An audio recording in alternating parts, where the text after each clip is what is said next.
ஒரு முறை ரசூலுல்லாஹி ஸல்லல்லாஹு அலைஹி வஸல்லம் அவர்கள் ஆயிஷா ரலியல்லாஹு அன்ஹா அவர்களுடைய மடியில் தலையை வைத்து தூங்கிக் கொண்டிருக்கிறார்கள், தூங்கி விடுகிறார்கள். திடீரென ரசூலுல்லாஹி ஸல்லல்லாஹு அலைஹி வஸல்லம் உடைய கன்னங்களில் 2-3 கண்ணீர் துளி விழுவுது. உடனே ரசூலுல்லாஹ் எழும்பினாங்க. அது பட்டு ரசூல் ஸல்லல்லாஹு அலைஹி வஸல்லம் எழும்பினாங்க. பார்த்தா ஆயிஷா ரலியல்லாஹு அன்ஹா அவர்கள் அழுது கொண்டிருந்தார்கள், கண்ணீர் விட்டு அழுது கொண்டிருக்கிறார்கள். குடும்பத்தோட இருக்கிறார்கள். அவர் பள்ளியில இருக்கல, மார்க்க மஜ்லிஸ்ல இருக்கல, மார்க்க உரையில இருக்கல. ஆனால் ஆயிஷா ரலியல்லாஹு அன்ஹா அவர் அழுதார்கள். ரசூலுல்லாஹ் எழும்பினாங்க. இது என்ன ஆயிஷாவே, ஏன் அழுகிறீங்கன்னு கேட்டாங்க. அதுக்கு ஆயிஷா ரலியல்லாஹு அன்ஹா சொன்னார்கள். எப்படி சொன்னாங்க தெரியுமா? அல்லாஹ்வின் தூதரே, வஹல் தذ்குரூன அஹ்லீக்கும் யௌமல் கியாமா, மறுமை நாளில் உங்களோட குடும்பங்களை நீங்க ஞாபகப்படுத்துவீங்களான்னு கேட்டாங்க.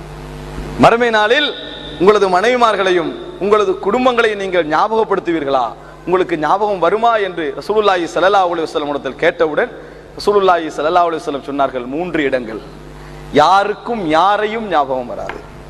3 இடங்கள் அல்லாஹ்வுக்கு முன்னால் எழும்பி நின்று விசாரிக்கப்படுகின்ற நேரம், ஏடுகள் கையில் வழங்கப்படுகின்ற நேரம், நாம் பாலத்தை கடக்கின்ற நேரம். உலகத்தில் யாரையும் யாருக்கும் ஞாபகம் வராது என்று ரசூலுல்லாஹி ஸல்லல்லாஹு அலைஹி வஸல்லம் அவர்கள் பதில் சொன்னார்கள். அன்புள்ள சகோதரர்களே, இதுல நம்ம நினைக்க வேண்டிய விஷயம் என்ன தெரியுமா?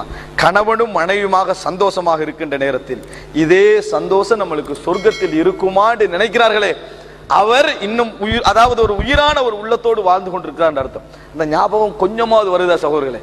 மறுமையோடு ஒட்டிய உள்ளம். நம்ம உலகத்தில் பிஸியானவர்கள் தான், உலகத்தில் தேவை உள்ளவர்கள் தான், உலகத்தில் கஷ்டப்படுகின்றவர்கள் தான், உழைக்கின்றவர்கள் தான், நேரம் இல்லை தான். ஆனால் அந்த நேரம் இல்லாத நேரங்களுக்கு மத்தியிலும் எங்களுக்கு சில நிமிடங்கள் இறைவனை பற்றிய ஞாபகம் வந்து அழுகிறோமே, அதை நினைத்து கணக்கு போட்டு துடிக்கிறோமே, அதை வைத்து மாற வேண்டும் என்று நினைக்கிறோமே, அது இருக்க வேண்டும் சகோதரர்களே. அந்த ஒட்டிய தொடர்பு இல்லாத வரைக்கும் ஒரு காலமும் இந்த உரைகளாலும் எந்த வழிகாட்டுதல்களாலும் பிரயோஜனம் இல்லை. காரணம், நாங்கள் அந்த சந்தர்ப்பங்கள் மாத்திரம் காது கொடுப்பதல்ல, எங்கள் உள்ளம் அந்த உரைகளால் வாழ்ந்து கொண்டிருக்க வேண்டும்.